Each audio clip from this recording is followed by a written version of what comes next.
Hi, you've tuned in to Radio Northern Beaches, your Listen Local station, right here on the Northern Beaches of Sydney. You can find us on your radio dial at 88.7 and 90.3 FM. Can't get to a radio? No worries. You can always stream our program live from anywhere in the world at rnb.org.au. And for listening on your own schedule, our podcasts are available globally at rnbpodcast.com.au. So be sure to follow and subscribe so you don't miss any episodes. Now, here is our latest podcast. Hello again, listeners to Community Radio Northern Beaches, 88.7 and 90.3 FM, streaming live on our website, www.rnb.org.au. Our program's Innovation Talk. I'm Michael Lester. Our topic today, cryptocurrencies and where they're at. We've been seeing headlines in recent times, for example, in The Economist, saying crypto has become the ultimate swamp asset. And I think a very eminent economist, Krugman, has described crypto is for criming. I think this is picking up on some developments out of the United States. For example, we're well aware that Donald Trump and his associates have made hundreds of millions of dollars out of their involvement in crypto assets and products, with the prospect going forward that they're going to make many, many more hundreds of millions of dollars out of it.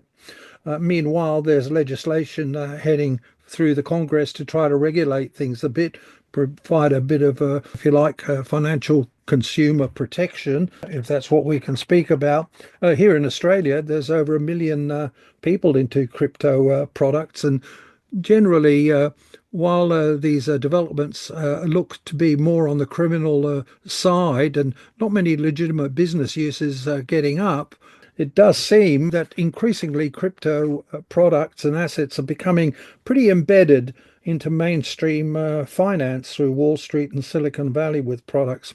In any event, to discuss these fascinating developments, to see where it might all be going, delighted to welcome back to Radio Northern Beaches Sean Foley, with whom we've spoken before some time ago, Professor of Applied Finance at Macquarie University. He particularly specializes in fintech and cryptocurrencies and trading markets and regulations. And he's also associated as a head of decentralized asset program with the Digital Finance Cooperative Research Center.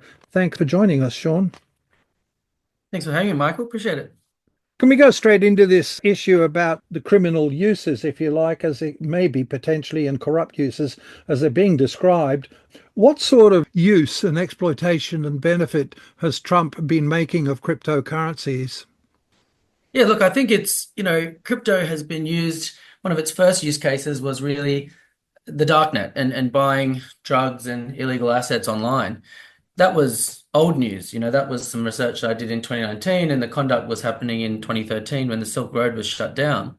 I think that the development of the Trump meme coin is quite a concerning development because it helps to, in some ways, legitimize what we might think of as corruption or pay to play. Tomorrow, indeed, Trump is inviting 220 holders or top holders of his Trump meme coin, which he says outright has no intrinsic value and doesn't plan on doing anything of value.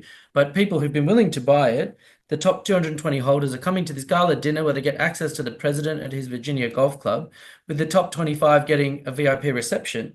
And so to give you a sense of how this can be used in a sort of nefarious way, Justin Sun is the CEO of Tron, which is a blockchain, and they had a case against them from the SEC.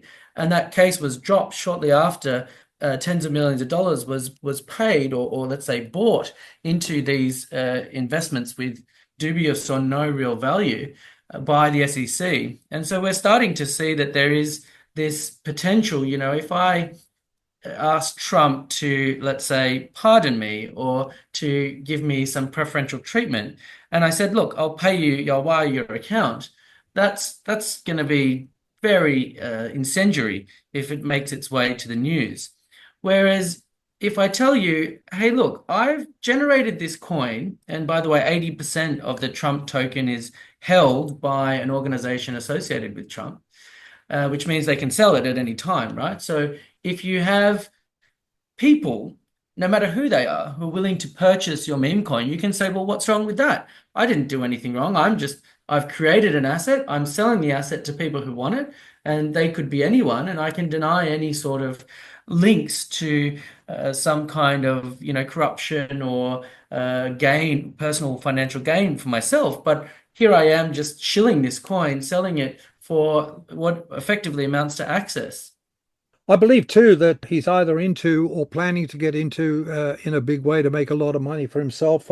What's called USD1, is it? And it's labeled a stable coin, meaning presumably that unlike bitcoins and other things, its value is supposedly tied and fixed to the US dollar.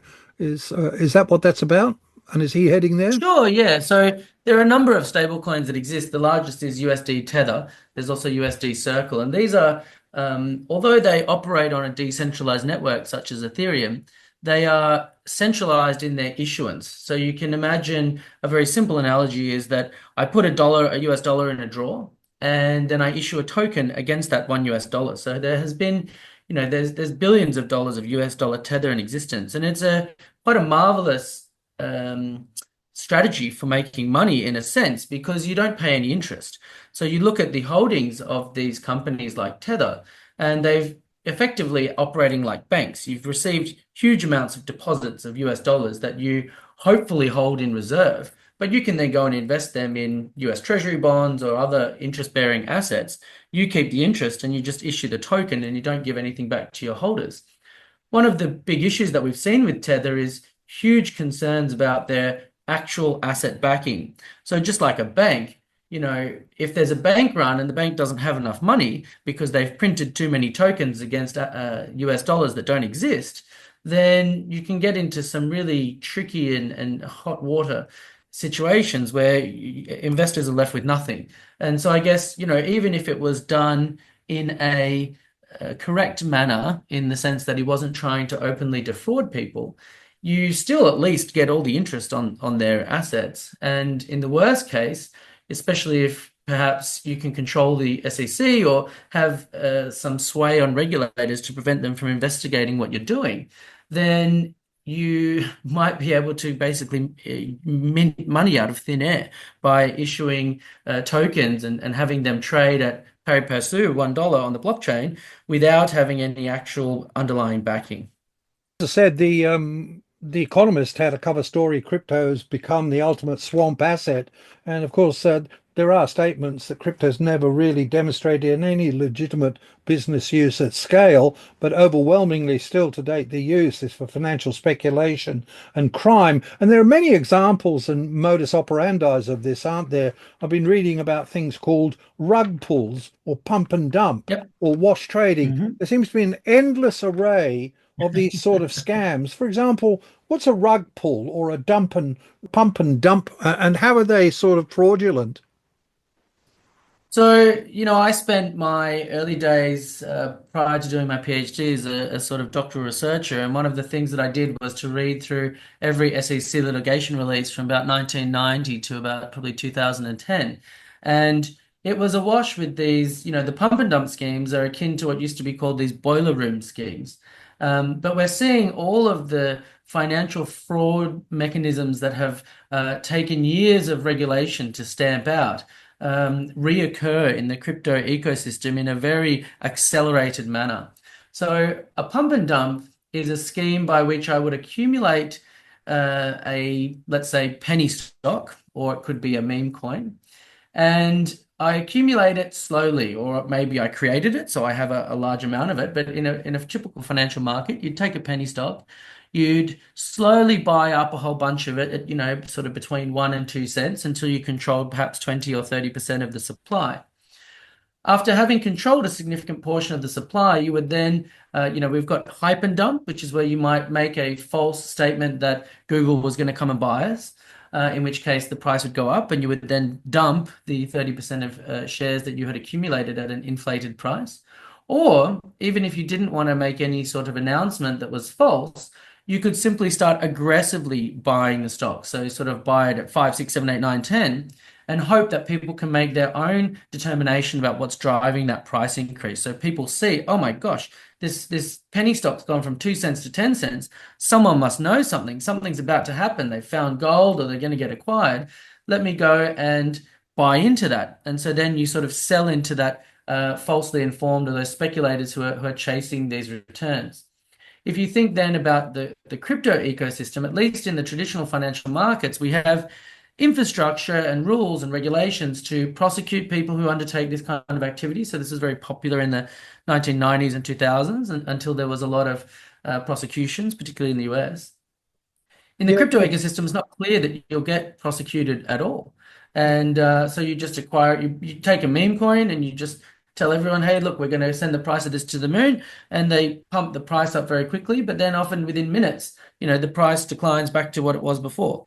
And so you're really just hoping that some sort of speculators jump on the train and that you're able to sell to them at an inflated price. yeah. Well, with the pump and dump, it seems that all sorts of people can get into it. This, not just people you think of as financial operators and manipulators in markets. I believe celebrities are cashing in, are they? I reading about a celebrity, is it Hallie Weld, who did a pump and dump and got up to $500 million cap on her product? Yeah. Well, that's the thing. Anyone can issue a coin, right? So we've seen the Trump coin, but there's the Melania coin, there's the Melania with hat, there's dog with hat. There's all sorts of meme coins. And, I have my students create their own ERC20 coins on the Ethereum blockchain as part of one of their assignments. It's really, I can teach someone to do it in about 5 minutes. It's about what you do with it once you have it. That, how do you convince people that they should be parting with their hard-earned dollars to buy your nothing coin? And That's brief really, I think, where the and briefly, what's this example? What's an example of these rug pulls where I believe billions of dollars of investment money have been lost? What are rug pulls? Yeah, so what you often find, I mean, one of the touted benefits or advantages of cryptocurrency ecosystems is that I can make a token. You could think of it similar to Kickstarter. I'm going to make a better drink bottle. But for me to make one of these better drink bottles is going to cost $100. But if I was to make 1,000 of them, I could make them for $10 each. So what I'll do is I'll have my prototype here. I'll tell you what it is, and you pre-commit to give me $10 for this drink bottle. And once we've produced it, then I'll send you the drink bottle. So you give me the money now, and I'll promise to give you a product in the future. So you could imagine I'm going to build a spaceship.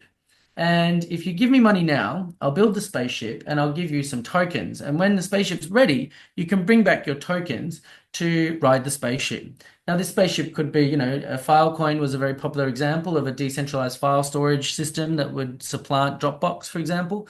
There's a lot of different products and services that people might try to generate through this kind of initial coin offering. So you sort of gauge demand. You've got a group of people who are willing to participate and use your coin to buy that product or service once it's completed. So the general idea is just like a typical enterprise with an IPO. I take in a bunch of money, I build the thing, and when the thing's done, you can come and use that token to utilize my good or service.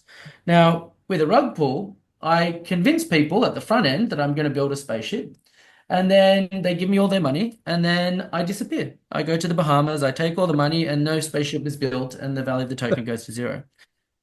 Yeah, our guest here on Radio Northern Beaches Innovation Talk, Sean Foley, Professor of Applied Finance, Macquarie Uni, and we're talking about cryptocurrency and where it's got to these days in its development and market, and what's going on with the regulatory system, if anything, to protect consumers from a lot of scams that are clearly operating. I mean, it is a bit intriguing that I've read that crypto assets seem to be held by to the tune of about $3 trillion already, which makes you wonder, what the big attraction is. Although I hear that despite these obvious scams that we've been discussing, a development is that a lot of these crypto so-called products are moving into mainstream finance, becoming embedded in and intertwined in the financial mainstream system, Wall Street firms selling crypto products. What's going on there? Are they getting into it too? Look, I think there's a lot of demand for some of these traditional assets, not so much meme coins, but things like Bitcoin and Ethereum as a store of value or perhaps as a hedge against, movements in the traditional financial markets. And I think, we've seen the commodification of Bitcoin and Ethereum. So we had the CME start trading futures on Bitcoin, futures on Ethereum. That was around like 2019. And what we've seen now is the big emergence of ETFs. So you can, exchange traded funds. So someone buys some Bitcoins, they put them into a legal vehicle, and then they list shares in that legal vehicle on the NASDAQ or NYSE. We have some Bitcoin ETFs in Australia as well. And this really brings it into mainstream. So you might not be tech savvy, you might not want to take the risk of self-custody, losing your key, losing your assets. But when it becomes easy enough for you to simply buy it just like any other share or ETF that you might observe on the stock market, I think it definitely is becoming something that is entering the mainstream. And we're seeing large financial market participants. I've done some research with the BIS, the Bank of International Settlements, looking at institutional participation in crypto. And, they were really worried about the systemic risk that you could have someone who typically makes markets in equities, in the ASX or in NYSE and NASDAQ, and they get so exposed to crypto that if it sort of drops and they get burned, they may in fact pull back from traditional financial markets. And we're seeing a lot of these traditional financial market providers and infrastructure players starting to engage in this ecosystem because there are opportunities to make money just like there might be anywhere else. So I think it is quite a scary situation in a sense. And there, we had Gary Gensler as the head of the SEC, who Trump unceremoniously dumped as soon as he could. And he put in this chair, Paul Atkins, who wants to create an innovation-friendly crypto regulations.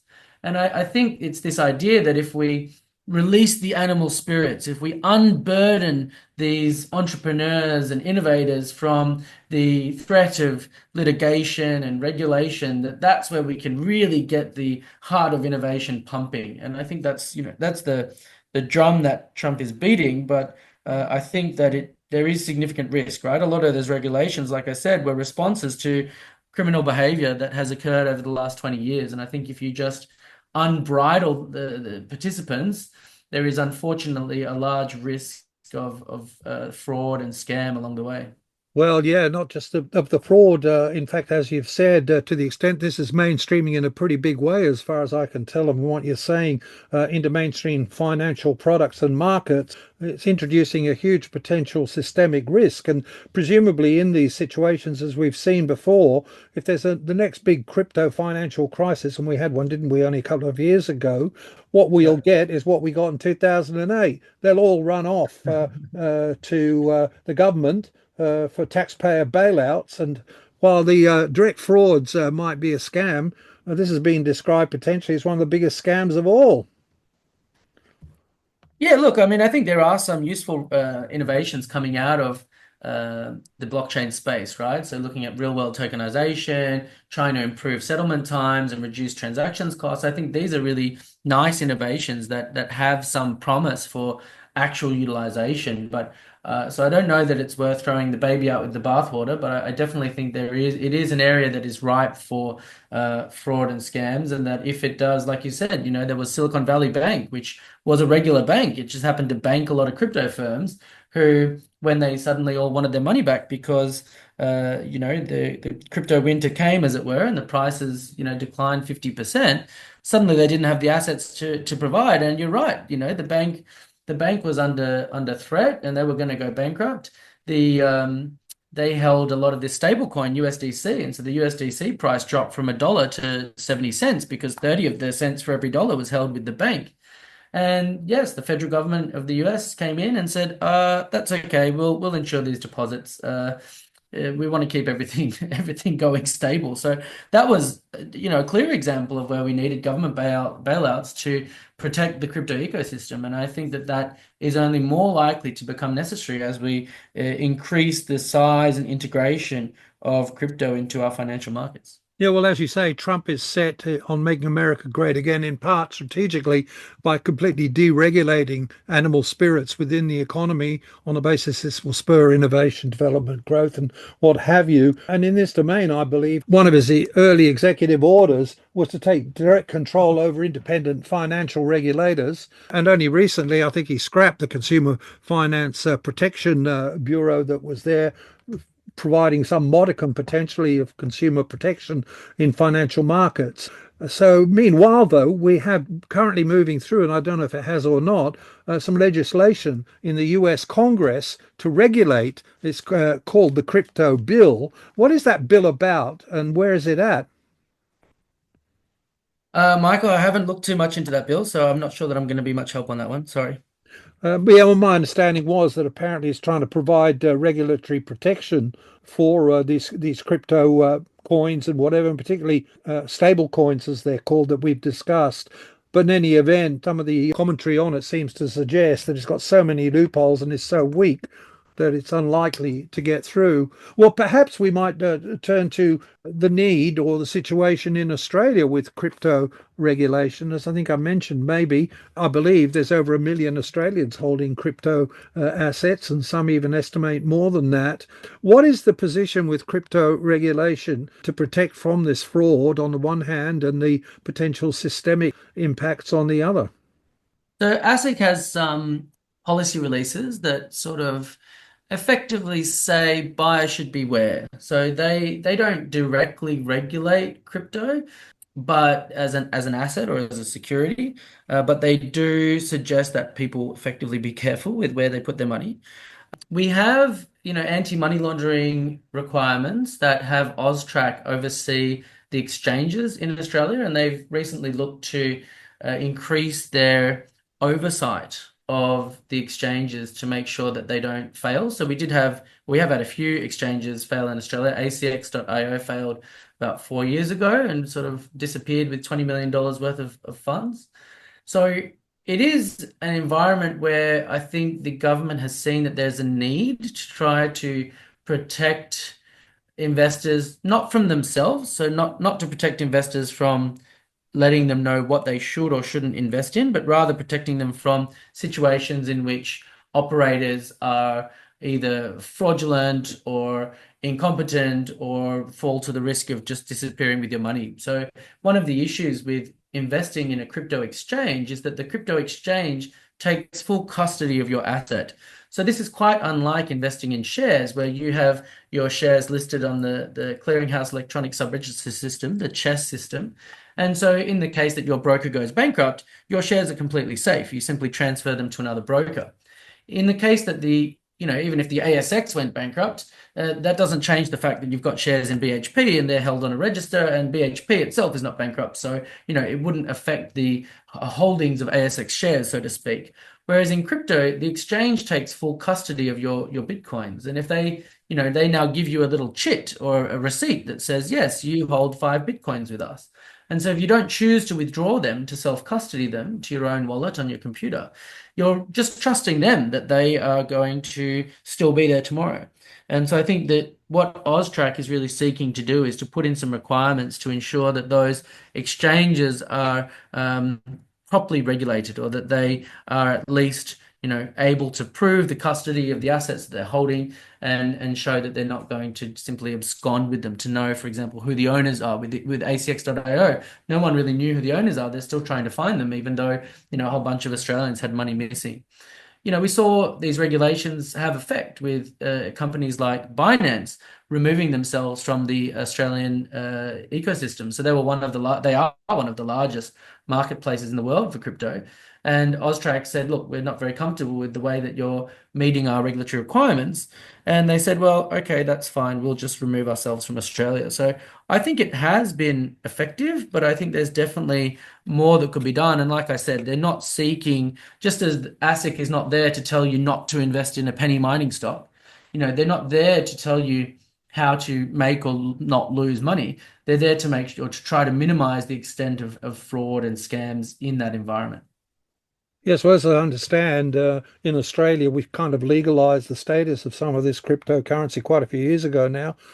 maybe 8 or 10 years ago, and it seems that what we try to do, and we've got, as I say, a million people putting their money in, and we've got any number of crypto exchanges, I believe. I don't know how many, a dozen, 20, operating here. So it's obviously a reasonably active sort of financial market. It seems, though, that we basically turn to our existing legal regulatory framework through ASIC and AUSTRAC, with, as you say, the move towards particularly counter-terrorism and money laundering issues. But in terms of more specific protections for consumers in this area, I wonder whether there's still some gaps. And is that reflected in the fact that I believe the government, a year or two ago, announced some consultations, or where's that got to on draft special crypto regulatory frameworks for Australia, which we don't seem to have in a systematic way? Yeah, look, I mean, I think it's just one of these things. I spent a lot of time working with the Financial Conduct Authority in the UK, and they simply said, well, look, we don't currently have the power to regulate these assets, right? They're not traditional financial securities. And I think that ASIC has a similar issue, that they would be very capable and competent, I think, of supervising them in the same way that they supervise other financial conduct. I think that they just don't currently have that remit to extend their reach to crypto exchanges. And I think that that is probably something that really should be rectified. Having someone like ASIC have oversight is probably much more appropriate than, as you say, focusing on the sort of anti-money laundering, counterterrorism aspects, although they do pose a risk in this environment. But I think the more consumer protections that we could have through regulatory change would be very useful. And I think that, those things are coming. I think that's something definitely that Labor, and with Andrew Charlton as their, champion, have been thinking about, how do we effectively regulate this without destroying innovation? So with the Digital Finance Cooperative Research Centre, the RBA has been trialing a central bank digital currency, and the uses that could provide to reduce the costs of moving funds around, particularly between large institutions. So I think there is a sense that there is an opportunity here to harness some of this innovation to reduce the costs that we face. But at the same time, I think that these regulations are very important, and they are still kind of coming slowly, I would say. Our guest on Innovation Talk Radio Northern Beach is Sean Foley, Professor of Applied Finance at Macquarie University. We're talking about the situation with cryptocurrency markets as they develop, some of the problems that might require regulation, and regulatory developments as we move forward, particularly for invest and customer protection, if you like. As we wrap up here on this discussion, Sean, I wonder, you've mentioned that the central bank here, the Reserve Bank, is doing some work with the Cooperative Research Centre, the Digital Finance Centre you're involved with. What's the story generally with the development of national central bank moves into digital currency?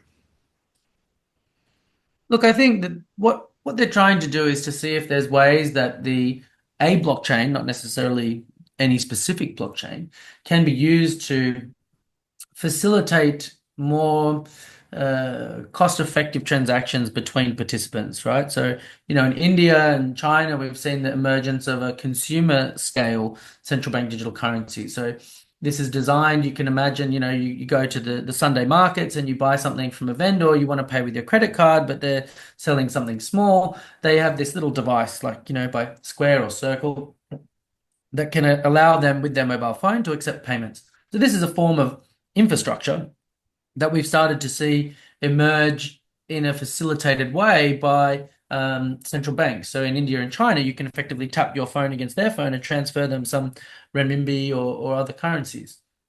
In Australia, I think that a different view has been taken towards central bank digital currencies, which is rather to see if it can, at a more institutional level, help to facilitate clearing and settlements. So, are there ways that we could integrate this into ASX payments or bank-to-bank payments when they do daily settlements?